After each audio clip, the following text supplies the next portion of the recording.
स्वागत है आपका मेरे YouTube चैनल असल सोशोलॉजी पर। और आज हम एक नई टेक्निक के द्वारा, एक नई प्रविधि के द्वारा जो है आज का रिकॉर्डिंग कर रहे हैं। इसमें जो है एक मेरा साइड में एक फ़ोटो भी आएगा, वो लगातार जो है आपको दिखता रहेगा। तो उम्मीद करता हूँ कि आप सब पहले की तरह स्वस्थ और मस्त होंगे। तो देखते हैं आज का मुद्दा क्या है और आज हम किस विषय पर बात करेंगे। तो आज का जो विषय है भारतीय समाज का अध्ययन, भारत विधा शास्त्रीय परिप्रेक्ष्य। तो आज का जो हमारा टॉपिक है वो है इंडोलॉजिकल पर्सपेक्टिव। इसको हिंदी में भारत विधा शास्त्रीय परिप्रेक्ष्य कहते हैं। तो देखते हैं इसमें क्या क्या है। तो भारत विधा शास्त्रीय परिप्रेक्ष्य से पहले हम ये जानना चाहेंगे कि परिप्रेक्ष्य क्या होता है, यानी कि पर्सपेक्टिव किसको कहते हैं। तो आइए देखते हैं। भारतीय समाज एक प्राचीन समाज है। समाजशास्त्र में इसी समाज का क्रमबद्ध और व्यवस्थित अध्ययन किया जाता है। समाज की संरचना और उसमें होने वाले परिवर्तनों को समझने में इस प्रकार का अध्ययन सहायक होता है। इसके साथ साथ भारतीय समाज के समग्र अध्ययन एवं विश्लेषण हेतु अनेक परिप्रेक्ष्यों को काम में लिया गया है। जब कोई वैज्ञानिक अपने विषय के विशिष्ट उद्देश्य को ध्यान में रखते हुए किसी घटना, तथ्य या सामाजिक वास्तविकता का अध्ययन विशेष दृष्टिकोण से करता है तो वह उस विषय का परिप्रेक्ष्य कहलाता है।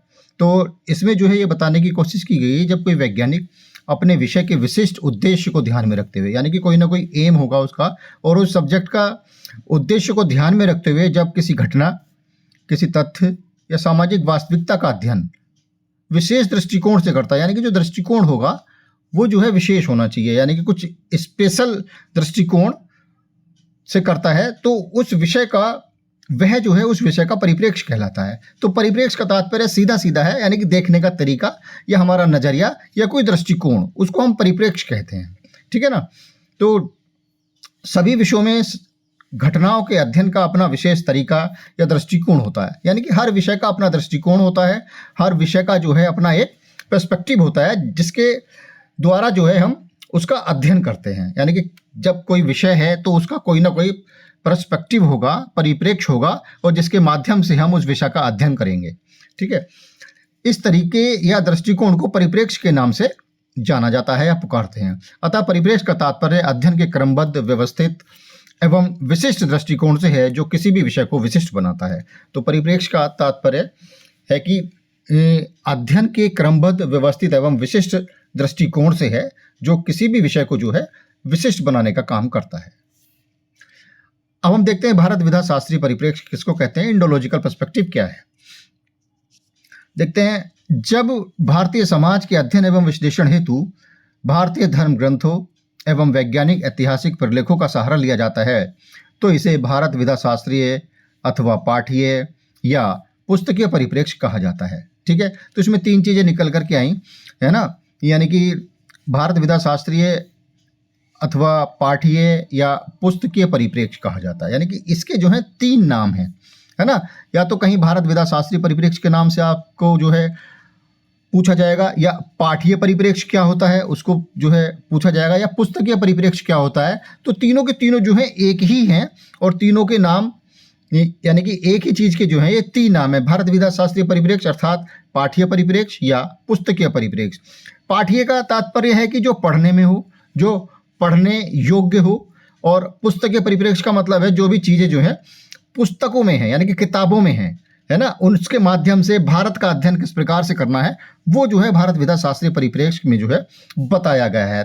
तो इसी को ही जो है भारत विधा शास्त्रीय परिप्रेक्ष्य कहा जाता है। अब आगे देखते हैं क्या क्या है। इसमें किसी भी प्रकार के क्षेत्रीय अध्ययन को अस्वीकार किया जाता है, यानी कि जो क्षेत्रीय अध्ययन है, क्षेत्रीय अध्ययन को कहते हैं फील्ड वर्क, है ना। तो फील्ड वर्क जो है इसमें नहीं होता है। फील्ड वर्क को ये जो भारत विधा शास्त्रीय परिप्रेक्ष्य वो एकदम से नकारते हैं, अस्वीकार कर देते हैं इसको। तो आगे देखते हैं। भारत विधा शास्त्रीय परिप्रेक्ष्य में भारतीय समाज को समझने हेतु उन ग्रंथों, उपनिषदों, पुराणों, महाकाव्यों, ऐतिहासिक एवं समसामयिक ग्रंथों आदि की सहायता ली जाती है। अब जैसा कि हमने बताया, जो चीज़ें लिखी हुई हैं, जो पुस्तकों में है, यानी कि हमारे ग्रंथ पुस्तक रूप में है, उपनिषद पुस्तक रूप में है, पुराण भी जो है एक तरह से किताबों में ही पाए जाते हैं, महाकाव्य हैं हमारे रामायण और महाभारत। ठीक है। तो इनके माध्यम से है ना ऐतिहासिक और समसामयिक ग्रंथों आदि की सहायता ली जाती है और उसी के आधार पर हम जो है भारत का अध्ययन या भारत के विषय में जानने का प्रयास करते हैं, जिनमें भारतीय समाज का चित्रण किया गया है, ठीक है ना।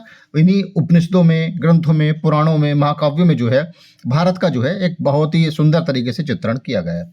अर्थात पाठ्य परिप्रेक्ष्य में उन्हीं समाजों को तैयार करना संभव होता है जिन समाजों का साहित्य लिखित अथवा लिखित अवस्था में उपलब्ध है, ठीक है। जैसे कि बताया है कि पाठ्य परिप्रेक्ष्य में उन्हीं समाजों को, है ना, तैयार करना संभव होता है जिन समाजों का साहित्य लिखित अवस्था में उपलब्ध है। यानी कि जो चीज़ लिखित अवस्था में है उन्हीं के माध्यम से जो है हम इन चीज़ों को समझने का प्रयास करते हैं, यानी कि भारत विधा शास्त्रीय परिप्रेक्ष्य को समझने का प्रयास करेंगे। अब समाज का पाठ्य परिदृश्य या परिप्रेक्ष्य ऐतिहासिक और अऐतिहासिक दोनों प्रकार का हो सकता है, ठीक है ना। यानी कि इसमें ऐतिहासिक भी हो सकता है और अऐतिहासिक दोनों प्रकार का हो सकता है। इनमें भारतीय समाज का आदर्श चित्र प्रस्तुत किया गया है, अतः यह दृष्टिकोण अध्ययन का आदर्शात्मक परिप्रेक्ष्य कहा जाता है, ठीक है। इसमें यह माना जाता है कि आधुनिक भारतीय संस्थाओं की व्याख्या प्राचीन ग्रंथों से प्राप्त तथ्यों द्वारा ही संभव है तथा किसी भी अभिलिखित वास्तविक घटनाओं को ज्ञात करके, उनके कार्य कारण संबंध ज्ञात करके उनकी स्पष्ट व्याख्या करना है, ठीक है। तो ये जो है, जो भी चीज़ें हमारे धर्म ग्रंथों में है, जो भी चीज़ जो है लिखी हुई है, लिखित रूप में है, हमारे पुराणों में लिखी हुई है, हमारे महाकाव्यों में लिखी हुई है, तो उसके माध्यम से हम भारत के विषय में जानने का प्रयास करेंगे और इसी को ही जो है भारत विधा शास्त्रीय परिप्रेक्ष्य कहते हैं। यानी कि भारत को देखने का हमारा जो दृष्टिकोण है या भारत को देखने का हमारा जो नज़रिया है या भारत को देखने का हमारा जो परिप्रेक्ष्य है वो किस प्रकार का है। तो हम जब इन सब चीज़ों का अध्ययन कर लेंगे, पुराणों का अध्ययन कर लेंगे, महाकाव्यों का अध्ययन कर लेंगे, ग्रंथों का अध्ययन कर लेंगे, उपनिषदों का अध्ययन कर लेंगे, तो हमें हमारे सामने जो है एक इंडिया की या भारत की एक पिक्चर निकल के सामने आ जाती है। तो इसी को ही जो है, इसी माध्यम से जब हम अध्ययन करते हैं तो इसी को ही भारत विधा शास्त्रीय परिप्रेक्ष्य कहते हैं।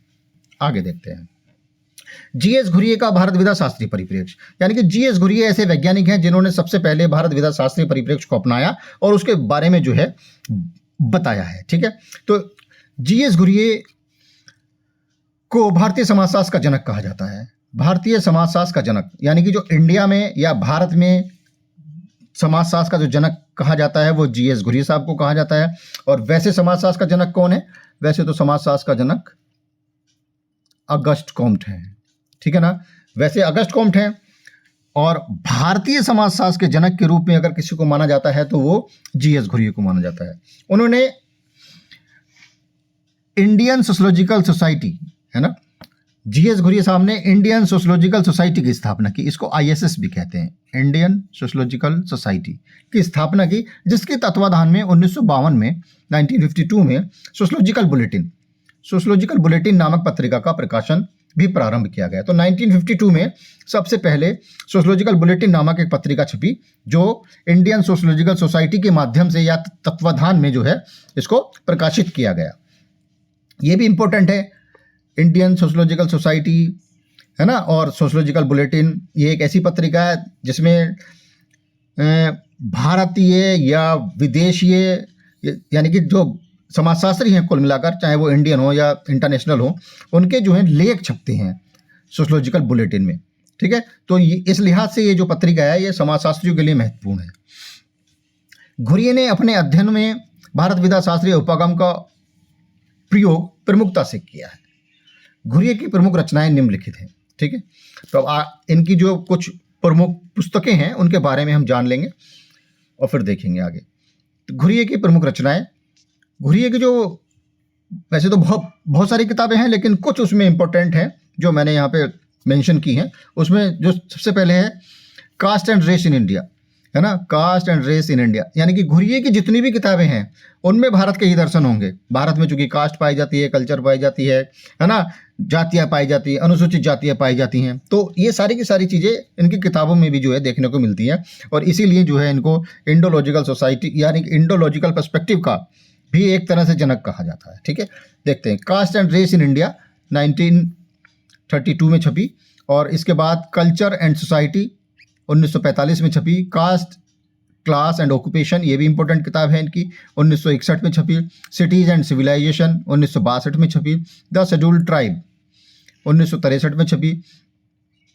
और इसके बाद है the Indian sadhus 1964, social tensions in India 1968, और लास्ट में जो एक किताब है इनकी वो है वैदिक इंडिया 1974, है ना, 1974। तो ये कुछ इनकी मेजर बुक्स हैं जो बहुत ज़्यादा इंपॉर्टेंट है, और ज़्यादातर कॉम्पिटिशन्स में भी जो है ये किताबें इनकी पूछ ली जाती हैं। ईयर पूछ लिया जाता है, कौन सी किताब कौन से सन में प्रकाशित हुई वो पूछ लिया जाता है। तो इस लिहाज से ये जो है पुस्तकें इंपॉर्टेंट है। आगे देखते हैं। अब देखते हैं इंडोलॉजिकल पर्सपेक्टिव के बारे में जीएस घुरिये साहब क्या बताते हैं, ठीक है ना। तो ये है, अब घुरिये ने अपने अध्ययन में तुलनात्मक ऐतिहासिक एवं भारत शास्त्र यानी कि इंडोलॉजी पद्धति को अपनाया, ठीक है ना। तो घुरिये साहब ने जो है तुलनात्मक और ऐतिहासिक पद्धति को जो है अपनाया है इन्होंने, ठीक है। इसके बाद घुरिये ने भारतीय समाज का गहन अध्ययन किया, जिसमें उन्होंने जाति व्यवस्था, नातेदारी प्रथा, ग्रामीण समाज में होने वाले परिवर्तन, नगर एवं सभ्यता, भारतीय आदिवासी एवं प्रजाति, भारतीय साधुओं तथा भारतीय परंपरा का तुलनात्मक अध्ययन प्रस्तुत किया है। तो जो हमने इनकी अभी अभी पुस्तकें देखी हैं, जो हमने जिनके बारे में अभी जाना है, तो सारी की सारी पुस्तकें यहाँ पे जो हैं इन्होंने उसी माध्यम से जो है इन्होंने बताने का प्रयास किया है। भारत में जाति व्यवस्था किस प्रकार की है, नातेदारी व्यवस्था किस प्रकार की है, प्रथाएं क्या होती हैं भारत में, ग्रामीण समाज में किस प्रकार के परिवर्तन हो रहे हैं, ये बताने का प्रयास किया है। और भारतीय साधुओं के बारे में जो है इन्होंने विस्तार से बताया है ना। तो भारत में जो है किस प्रकार का कल्चर होता है, किस प्रकार की संस्कृति पाई जाती है, उसके बारे में भी इन्होंने जो है विस्तार से अध्ययन किया है। इन्होंने भारतीय समाज और संस्कृति को समझने के लिए भारत विधा शास्त्र के स्रोतों का प्रयोग किया है, ठीक है। इसके बारे में हम बात कर चुके हैं। अब देखते हैं आगे। इनकी पुस्तक जो है द इंडियन साधुज में भारत विधा शास्त्रीय परिप्रेक्ष्य द्वारा भारतीय साधुओं के इतिहास, उत्थान और उनके कार्यों तथा संगठन का उल्लेख किया गया है ना। भारतीय साधु यानी कि जो इंडियन साधु हैं, उनकी जो यानी कि उनका जो इतिहास है और उनका जो उत्थान है और उनके जो कार्य हैं और वो किस प्रकार से उनका संगठन है, उसके बारे में जो है द इंडियन साधुज नामक पुस्तक में जो है जीएस घुरिये साहब ने बहुत विस्तार से बताने का प्रयास किया है और बताया है बहुत अच्छे तरीके से। उन्होंने अपनी पुस्तक सोशल टेंशंस इन इंडिया में भारतीय समाज में व्याप्त तनावों का ऐतिहासिक तुलनात्मक अध्ययन प्रस्तुत किया है। यानी कि भारत में जो तनाव पाया जाता है लोगों के मध्य, उसमें जो है इन्होंने बहुत अच्छा प्रयास किया है बताने का। सोशल टेंशंस इन इंडिया में घुरिये ने अपनी पुस्तक caste and race in India, है ना, ये बहुत इंपॉर्टेंट किताब है। इसमें भी जो है इन्होंने भारत विधा शास्त्रीय परिप्रेक्ष्य तथा संरचनात्मक एवं सांस्कृतिक परिप्रेक्ष्यों के आधार पर जाति व्यवस्था का अध्ययन किया तथा जाति व्यवस्था की प्रमुख 6 विशेषताओं का उल्लेख किया। यानी कि जो ये किताब है इनकी caste and race in India, इसमें जो है इन्होंने जाति की 6 विशेषताएं बताई हैं। और जो 6 विशेषताएं हैं जीएस घुरिये की, वो बहुत ज़्यादा इंपॉर्टेंट है। अगर कहीं लिखने में भी आती हैं तो उनको जो है क्रम से ही लिखना है हमें। ऐसा नहीं कि पहले पहली लिख दी, फिर चौथी लिख दी, फिर सेकंड लिख दी, फिर थर्ड लिख दी, इस तरह से नहीं। जो उनका क्रम है वो सिस्टमेटिक है और उसी लिहाज से जो है, उसी क्रम से जो है हमें उनको लिखना है। उसमें जो है कोई फेरबदल नहीं करना है। तो बस ये थोड़ा सा ध्यान रखना है। अगर घुरिये की कहीं पे भी जाति की विशेषताएं पूछी जाती हैं सॉरी, तो उसको जो है एक सिरे से लिखना है हमें। तो अब आगे देखते हैं। हाँ, जाति की विशेषताएं, इसी पे हम लोग अभी भी बात कर रहे थे। जाति की विशेषताएं, तो घुरिये ने जो है कुल 6 जो है विशेषताएं बताई हैं कास्ट की, वो हम देखते हैं क्या है। समाज का खंडात्मक विभाजन, है ना। तो पहली विशेषता क्या है, समाज का खंडात्मक विभाजन, यानी कि समाज जो है किन्हीं खंडों में जो है बटा हुआ है। इसी को जो है समाज का खंडात्मक विभाजन कहते हैं। खंडात्मक विभाजन से मतलब हमारा जो भारतीय समाज है वो वर्गों में बटा हुआ है, वो जातियों में बटा हुआ है, वो वर्णों में बटा हुआ है ना। तो इसी हिसाब से जो है इन्होंने खंडात्मक विभाजन कहा है। दूसरा है संस्तरण। संस्तरण कहते हैं ऊंच नीच पाया जाना, है ना। यानी कि जो हमारे यहाँ हायरार्की है सोसाइटी में, यानी कि कौन उच्च रहेगा कौन निम्न रहेगा, उसी हिसाब से जो है इसको संस्तरण कहा जाता है। आगे देखते हैं। भोजन व सामाजिक समागम पर प्रतिबंध, यानी कि ये जो विशेषता है ये जो है एकदम से समाज को जो है एकदम से एक नया आईना दिखाने का प्रयास करती है। भोजन व सामाजिक समागम पर प्रतिबंध, यानी कि हम किसके साथ भोजन करेंगे, किसको जो है अपने सोशल गैदरिंग्स में हम बुलाएंगे, है ना। सामाजिक समागम यानी कि हम कोई काम करते हैं या कोई कार्य करते हैं या कोई फंक्शन करते हैं, उसमें हम किसको बुलाएंगे, यानी कि किन लोगों को बुलाएंगे। इससे मतलब सीधा सीधा स्पष्ट है कि हम भोजन में जो है अपने ही वर्ग, अपने ही वर्ण के लोगों को जो है हम आमंत्रित करें और उन्हीं के साथ जो है सोशल गैदरिंग करें, है ना। हम जो है अगर हम उच्च वर्ग से हैं तो हम निम्न लोगों को या जो शूद्र वर्ग हैं उनको जो है सोशल गैदरिंग में ना बुलाएं और उनके साथ भोजन या इस तरह की कोई भी कार्य या कोई भी गतिविधि जो है समाज में नहीं करें। ठीक है, तो ये है। अगला क्या है, व्यवसाय के चुनाव में प्रतिबंध, यानी कि व्यवसाय का जो चुनाव है उस पर जो है प्रतिबंध जीएस घुरिया साहब ने बताया है। ठीक है, व्यवसाय का चुनाव क्या, जैसे कि 4 वर्ण हैं हमारे यहाँ, तो चारों वर्णों के काम निर्धारित हैं। ठीक है, कोई भी वर्ण जो है किसी अन्य वर्ण का काम नहीं करेगा। तो इस बारे में जो है इन्होंने व्यवसाय के चुनाव पर प्रतिबंध लगाया है, ये इन्होंने इसकी विशेषता बताई है कास्ट की। अगला क्या है, 5वां, धार्मिक तथा नागरिक अधिकार एवं असमर्थता, यानी कि धार्मिक और नागरिक अधिकार क्या है लोगों को, वो भी जो है असमर्थताएं क्या हैं इनको मिलने में, उसके बारे में बताया। यानी कि धार्मिक का मतलब यह है कि लोगों को मंदिर नहीं जाने दिया जाता है, धार्मिक कार्यों से वंचित किया जाता है। किन लोगों को, जो लोग निम्न जाति से या निम्न वर्ण से जो है बिलोंग करते हैं। ठीक है, तो उनके नागरिक अधिकार भी जो है उसी तरह से जो है नहीं मिल पाते हैं उनको। अगला है वैवाहिक प्रतिबंध। वैवाहिक प्रतिबंध से तात्पर्य क्या है, वैवाहिक प्रतिबंध से तात्पर्य है सॉरी कि हमें जो है अपने ही वर्ण, अपनी ही जाति में विवाह करना है। अन्य वर्णों में या अन्य जातियों में वैवाहिक प्रतिबंध है, हम अन्य जाति में विवाह नहीं कर सकते हैं। ये जाति की प्रमुख विशेषताएं हैं। ठीक है, तो ये 6 विशेषताएं हैं जो कि हमें पता होनी चाहिए कास्ट की। तो अब आगे देखते हैं आगे क्या है। घुरिये के शिष्यों में के.एम. कपाडिया, है ना, इनके बहुत जो है इनके अंडर में इन्होंने पीएचडी की, के.एम. कपाडिया ने भारत में विवाह एवं परिवार के बारे में बताया है विस्तार से। इसीलिए जो है भारत में विवाह एवं परिवार के लिए जो है के.एम. कपाडिया साहब फेमस हुए। इसके बाद ए.आर. देसाई ने जो है भारतीय राष्ट्रवाद के विषय में बताया। इस बारे में जो है ये जो है प्रसिद्ध हुए। के संबंध में अपने अध्ययनों में भारत विधा शास्त्रीय परिप्रेक्ष्य का उपयोग किया है। तो के.एम. कपाडिया साहब हों या ए.आर. देसाई साहब हों, इन्होंने भी जो है इंडोलॉजिकल पर्सपेक्टिव को अपनाया और उसके विषय में जो है बात की है, उसके विषय में बताने का प्रयास किया है। घुरिये ने भारतीय समाज से संबंधित समाज शास्त्रीय शोध तथा सिद्धांतों के निर्माण द्वारा समाजशास्त्रीय साहित्य का विकास किया तथा अपने शिष्यों को प्रशिक्षित करके अंतर्राष्ट्रीय स्तर पर अनुसंधान करवाकर एक समृद्ध पीढ़ी का विकास किया है। ठीक है, तो इनके जो ये रिसर्च स्कॉलर थे या इनसे अलग और भी जो इनसे जुड़े हुए इनके शिष्य थे या स्टूडेंट थे, उनको इन्होंने इंटरनेशनल ख्याति प्राप्त कराई है ना। वो अभी जो है वेल नोन सोशोलॉजिस्ट जो हैं वो हो गए हैं। आगे जीएस घुरिये के बाद जो है लुई डूमो का भारत विधा शास्त्रीय परिप्रेक्ष्य हम लोग देखेंगे क्या है। भारत विधा शास्त्रीय परिप्रेक्ष्य लुई डूमो के अकॉर्डिंग किसको कहते हैं, तो आइए देखते हैं। फ्रांसीसी मानव शास्त्री एवं समाजशास्त्री लुई डूमो भारत विधा शास्त्रीय परिप्रेक्ष्य के प्रमुख जनक या प्रमुख समर्थक माने जाते हैं। सॉरी, जनक तो जीएस घुरिये साहब ही हैं। तो क्योंकि ये फ्रांस के समाजशास्त्री या मानव शास्त्री थे, इसलिए ये जो है इस लिहाज से भी थोड़े से इम्पोर्टेंट हैं, क्योंकि ये विदेशी होने के बावजूद भारत आए और भारत आकर जो है इन्होंने भारतीय परंपरा या भारतीय इतिहास या भारतीय ग्रंथों के बारे में जो है जाना और उसके विषय में जो है विस्तार से जो है फिर भारत विधा शास्त्रीय परिप्रेक्ष्य को जो है इन्होंने बताने का प्रयास किया है। इन्होंने 2 महाद्वीपों के तुलनात्मक अध्ययन को प्रस्तुत किया। इन्होंने अपनी पुस्तक होमो हायरार्किस तथा होमो इक्वालिस में क्रमशः भारत और यूरोप के समाज का तुलनात्मक अध्ययन प्रस्तुत किया है।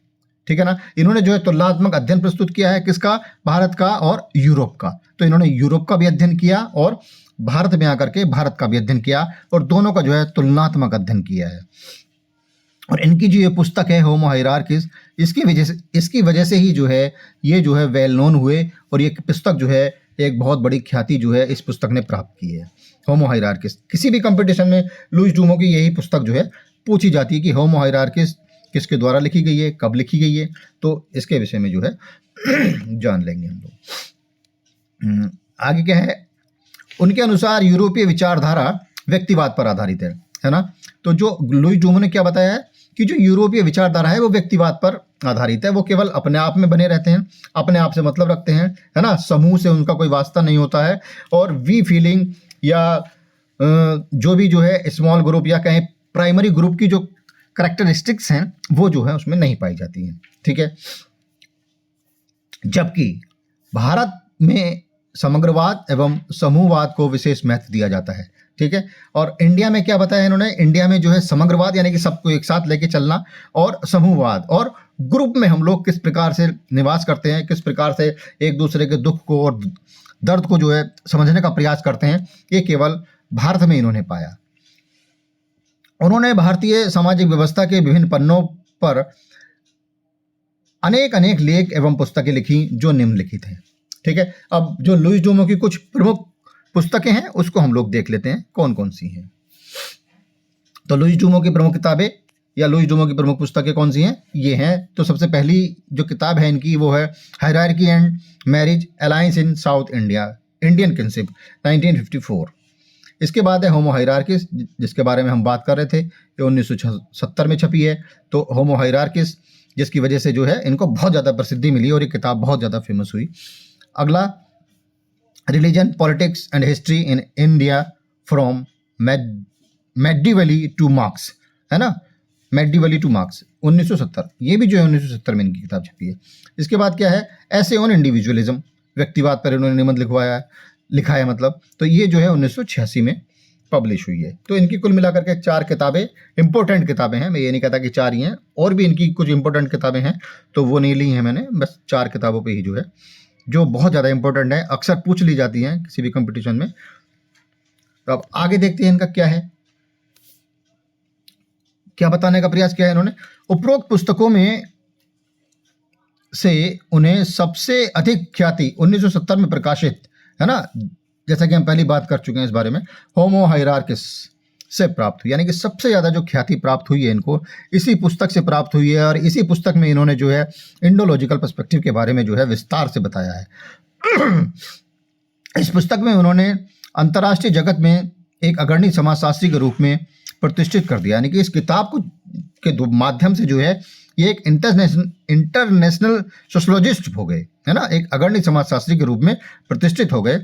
यह पुस्तक कुल मिलाकर के 11 अध्यायों में विभाजित है, यानी कि इसमें जो ये जो किताब है इसमें जो है 11 चैप्टर्स हैं। 11 चैप्टर्स के बारे में उन्होंने भारत के विषय में बताने का प्रयास किया है।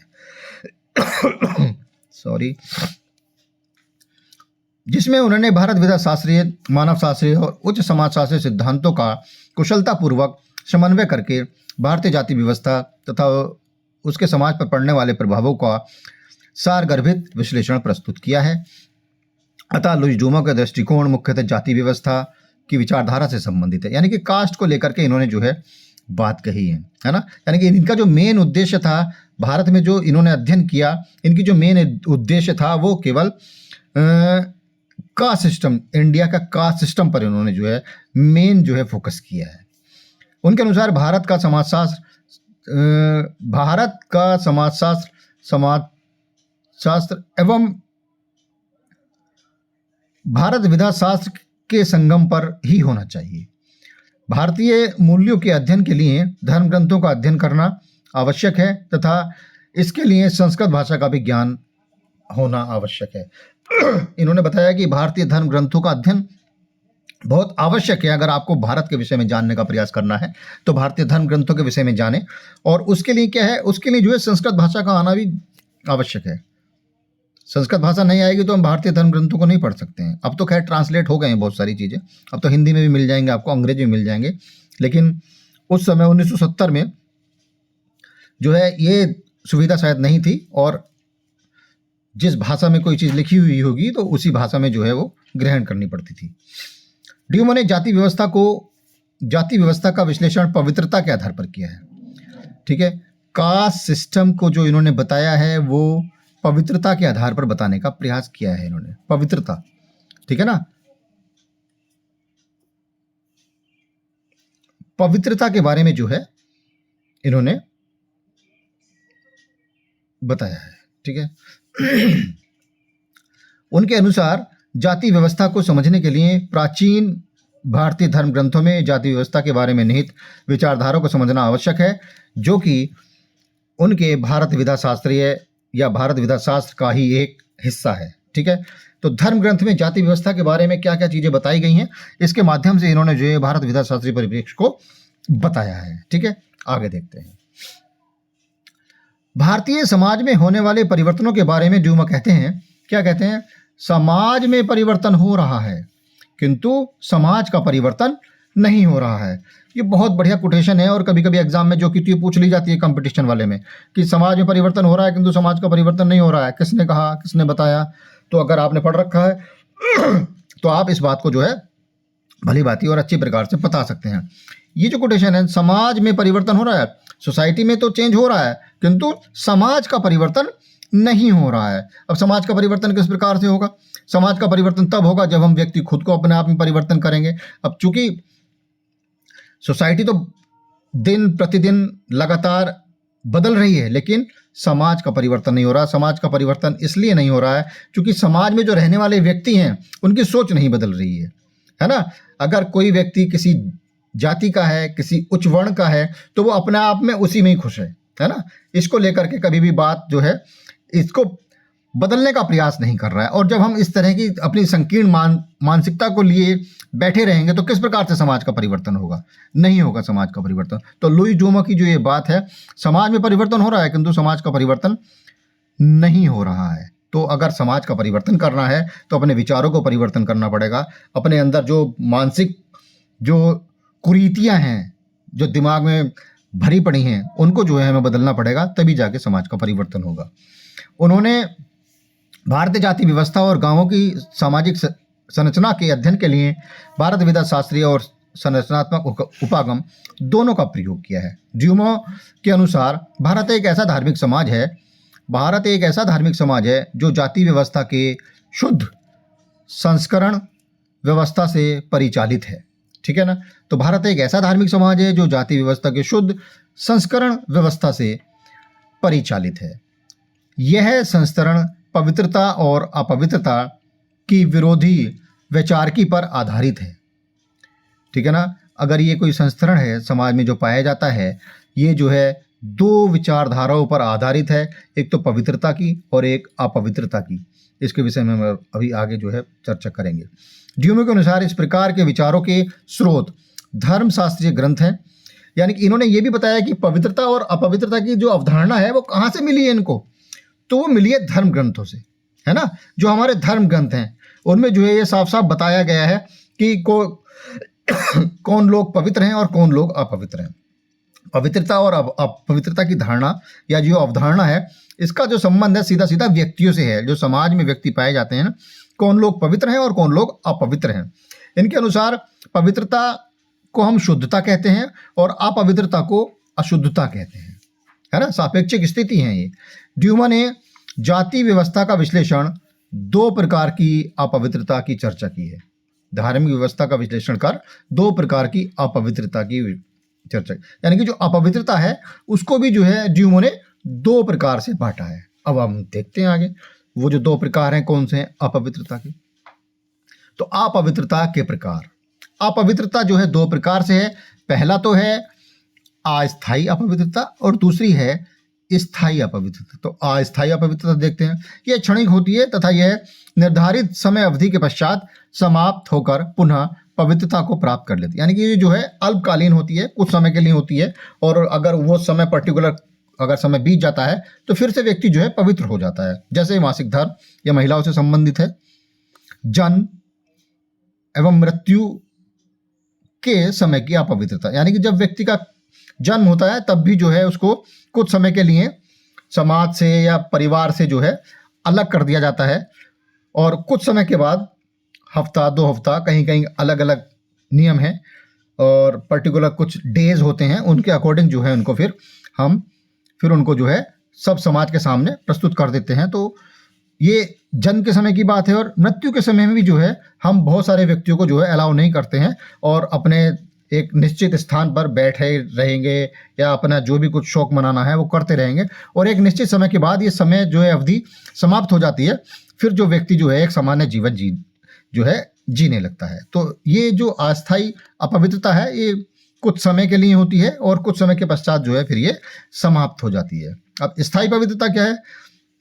यह परिवर्तनशील नहीं है, ठीक है, ये बदलती नहीं, यह चिरस्थायी है, अर्थात जन्म से मृत्यु तक बने रहने वाली अपवित्रता जो भारतीय समाज की वर्ण व्यवस्था में देखने को मिलती है। लुईस डूमो ने बताया है ये सब, ठीक है। तो ये इस प्रकार की अपवित्रता है जो कभी नहीं बदलती, और कहाँ मिलती है देखने के लिए? वर्ण व्यवस्था में देखने को मिलती है। वर्ण व्यवस्था में 4 वर्ण हैं, है ना? तो चारों वर्णों में वर्णित वर्ण व्यवस्था, यानी कि ऊपर से लेके नीचे तक कौन व्यक्ति किस प्रकार से रहेगा, कौन व्यक्ति कौन कौन से कार्य करेगा, ये जो है कभी नहीं बदली है और आज तक बदली नहीं है। बहुत ज़्यादा, जब तो उन्होंने कहा है कि समाज जो है नहीं बदल रहा है। अभी पीछे की जो एक वो थी कोटेशन, उसके बारे में बात की थी। अब देखते हैं, ड्यूमो ने इस पवित्रता एवं अपवित्रता के विचारों को आधार बनाकर विभिन्न जातियों में सामाजिक सहवास एवं खान-पान से जुड़े प्रतिबंध एवं नियमों की व्यवस्था की है। यानी कि किस समाज में कौन व्यक्ति किसके साथ रहना पसंद करेगा, किसके साथ खान-पान से जुड़े प्रतिबंध, तो ये सारी की सारी चीज़ें जो हैं लुईस डूमो ने भारतीय समाज में देखी हैं और उनका जो है एक बहुत ही अच्छे प्रकार से वर्णन किया है। ड्यूमो के अनुसार भारतीय समाज में जाति व्यवस्था पवित्र, अब इन्होंने बता दिया है खोल के कि जो जाति व्यवस्था से जो है जो पवित्र लोग हैं, जो पवित्र किसको कहेंगे? ब्राह्मण, है ना? पवित्र किसको कहा है इन्होंने? ब्राह्मणों को कहा है। तथा अपवित्र किसको कहा है? शूद्र। शूद्रों को जो है इन्होंने अपवित्र कहा है, ठीक है। तो पवित्र कौन लोग हुए? ब्राह्मण हुए। और अपवित्र कौन लोग हुए? शूद्र लोग हुए। अगर ये शूद्र लोग किसी ब्राह्मण को छू लेते हैं तो वो भी फिर अपवित्र टाइप के हो जाते हैं। दो विरोधी परंतु परस्पर निर्भर सांस्कृतिक तत्वों से बनी हुई है। ये दोनों विरोधी तत्व भारतीय जाति व्यवस्था के प्राण हैं, ऐसा इन्होंने बताया है। दोनों में असमानता पाई जाती है, अतः ड्यूमो इस असमानता पर आधारित समाज को आदर्श समाज मानते हैं। अब इन्होंने जो है पवित्र और अपवित्रता के आधार पर जो समाज का निर्माण होता है, चूंकि वो धर्म ग्रंथों के अकॉर्डिंग है, चूंकि वो वर्ण व्यवस्था के अकॉर्डिंग है, तो उसको जो ही एक आइडियल सोसाइटी इन्होंने माना है। अब ड्यूमो ने जाति व्यवस्था के अतिरिक्त दक्षिण भारत में प्रचलित नातेदारी व्यवस्था का भी अध्ययन किया, ठीक है। दक्षिण भारत के में ये गए लुईस डूमो, और इन्होंने जो है नातेदारी व्यवस्था यानी किनशिप सिस्टम पर इन्होंने अध्ययन किया, और इन्होंने दक्षिण भारत के परमली कल्लार नामक समुदाय का जो है अध्ययन किया। परमली कल्लार नामक समुदाय का इन्होंने अध्ययन किया, और जो कि दक्षिण भारत में स्थित है, अर्थात वहीं पे जो है इन्होंने इसका अध्ययन किया है, ठीक है।